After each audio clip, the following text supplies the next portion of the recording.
안녕하세요. 19세기 말 조선은 안팎으로 흔들리고 있었습니다. 그리고 그 중심에 민중이 있었습니다. 농민의 혁명은 어떻게 외세의 침략으로 이어졌을까? 이번 영상에서는 동학농민운동부터 갑오개혁까지 짧지만 격렬했던 이 시기를 함께 살펴보겠습니다. 이번 영상은 미래엔 교과서 116페이지부터 121페이지를 바탕으로 구성되어 있으니 참고하시면 좋을 것 같습니다. 먼저 우리가 다룰 주요 사건들을 연표로 간략히 정리해보겠습니다. 고구분기를 시작으로 동학농민운동이 1차와 2차에 걸쳐 전개되고 이 과정에서 청과 일본이 조선에 출병하며 청일전쟁으로 이어지죠. 이후 일본의 주도로 갑오개혁과 을미개혁이 추진되며 조선 사회는 격변을 겪게 됩니다. 지금부터 이 연표의 흐름에 따라 각 사건을 하나씩 깊이 있게 살펴볼 예정입니다. 그렇다면 동학농민운동은 왜 일어났을까요? 첫째, 조선 정부의 부패와 지방관리들의 횡포는 농민들의 삶을 극단적으로 악화시켰습니다. 탐관오리들의 수탈은 이미 한계에 다다른 농민들에게 더 이상의 참을 여유를 허락하지 않았습니다. 그리고 삼정의 문란과 지속된 물가 폭등도 한몫했습니다. 둘째, 외세의 간섭은 조선 사회를 더욱 불안하게 만들었습니다. 불평등 조약, 통상 개방, 그리고 외국 세력의 영향은 민중들의 반감을 키웠죠. 이로 인해 조선 사회 전반에 불신이 확대했습니다. 셋째, 동학이라는 새로운 사상이 빠르게 확산되면서 민중들은 우리가 직접 세상을 바꿔야 한다는 의식을 갖게 됩니다. 이 사상은 농민 봉기를 하나의 조직적 운동으로 변화시키는 강력한 동력이 되었죠. 전개를 들어가기 전 동학농민운동에 나오는 인물부터 알고 가면 좋겠죠?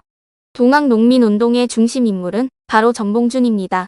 녹두장군이라는 별명으로도 잘 알려진 그는 농민들을 조직하고 직접 전투에 나섰죠. 그의 곁에는 손아중과 김계남, 최시영과 같은 동학 지도자들이 함께했습니다. 이들은 각 지역의 농민군을 이끌며 전라도 전역에 걸쳐 동학의 깃발을 높이 들었습니다. 이처럼 단순한 자발적 봉기가 아니라 조직적이고 전략적인 저항운동으로 발전할 수 있었던 이유는 바로 이 인물들의 지도력에 있었습니다. 1893년 전라도 고부에서 민심이 들끓기 시작합니다. 군수 조병갑의 수탈은 이미 도를 넘었고 관권에 대한 분노는 점점 커져만 갔죠. 농민들은 사발통문을 돌리며 뜻을 함께할 이들을 비밀리에 모아 고부 관할을 점령했습니다. 이 사발통문은 이름을 숨기기 위해 원형으로 작성되었고 그 안엔 억울함과 절박함이 고스란히 담겨 있었습니다. 그러나 조병갑이 파면되고 새로 부임한 안찰사 이용태마저 가혹한 탄압을 가하자 마침내 농민들은 들고 일어났습니다. 이것이 바로 동학농민운동의 불씨가 뗀 고부 농민봉기입니다. 1894년 봄, 농민들은 조직적으로 봉기를 시작합니다. 전봉준을 중심으로 김계남과 손아중을 추대하고 농민군 4대 강령과 경문을 발표하였습니다. 여기에는 제폭구민과 보고간민 등의 탐관오리를 처단하고 외세를 몰아내자는 내용이 담겨 있습니다. 동학농민군은 반봉건, 반외세의 기치를 내걸고 전라도 일대에서 승리를 거두며 황룡촌 전투에서 큰 승리를 하고 전주성을 점령해 세력을 확대했습니다. 이들은 단순한 무장 세력이 아닌 사회개혁과 부패 척결을 목표로 한 이념적 운동 집단이었습니다. 그들의 목소리는 곧 민중 전체의 바람이 되었죠. 동학농민군의 전주성 함락은 정부를 혼란스럽게 했습니다. 이에 정부는 청에 원병을 요청했고 조선의 상황을 주시하던 일본도 공사관과 거류민을 보호한다는 구실로 군대를 파견하였습니다. 청일 양국 군대의 철수가 시급하다고 판단한 동학농민군은 1894년 5월 농민군과 정부는 전주 화약을 체결하게 됩니다. 이로써 농민군은 무기를 거두고 대신 자치행정기구인 집강소를 설치하여 지방의 질서를 스스로 유지합니다. 이들은 신분이나 성별에 따른 차별과 세금을 극복하고자 했습니다.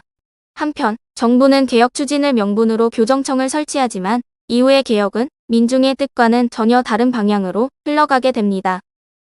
조선을 장악하려는 야심을 가졌던 일본은 조선 정부가 철병을 요청하자 일본군은 거부하고 경복궁을 기습 점령합니다.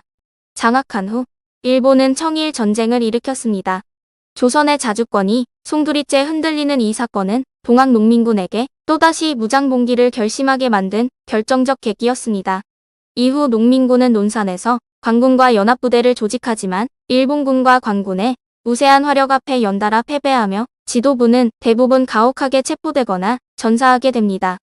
동학농민군이 진압된 직후 일본은 조선 내 정권을 장악하고 개혁이라는 이름 아래 새로운 정부 구성을 강행합니다. 이것이 바로 군국기무처입니다. 정부는 교정청을 폐지하고 입법권을 가진 초정부적 기구인 군국기무처를 설치합니다. 당시 일본은 청과 전쟁 중이었기 때문에 조선에 적극적으로 간섭하지 못하였습니다.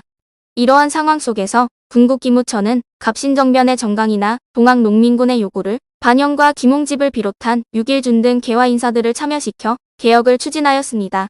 1차 개혁에서는 자료에 나오는 것 중 대표적으로 신분제 폐지, 과거제 폐지, 국가재정 일원화 등이 추진되었고 추가로 경무청 설치, 왕실사무와 정무사무 분리가 이루어졌습니다.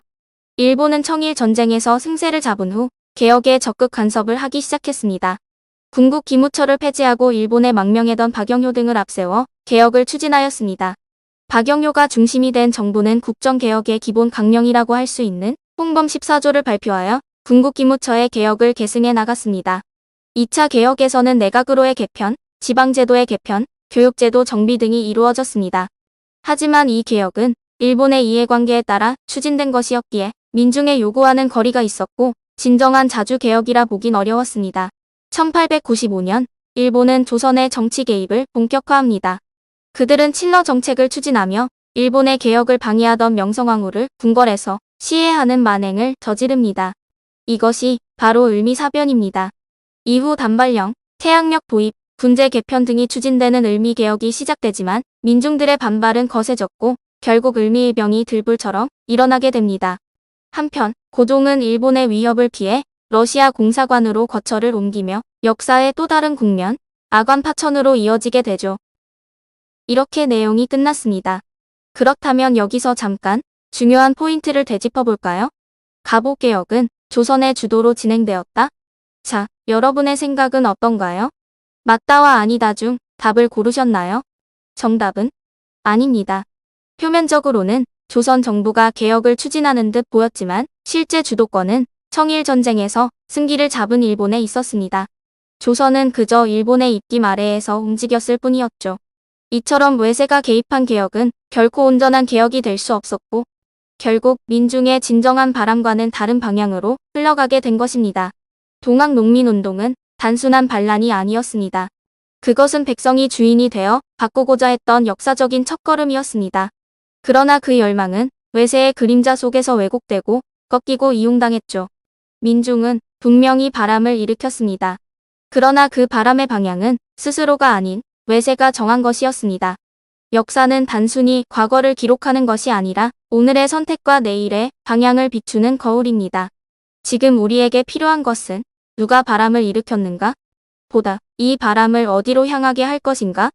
에 대한 고민일지도 모릅니다.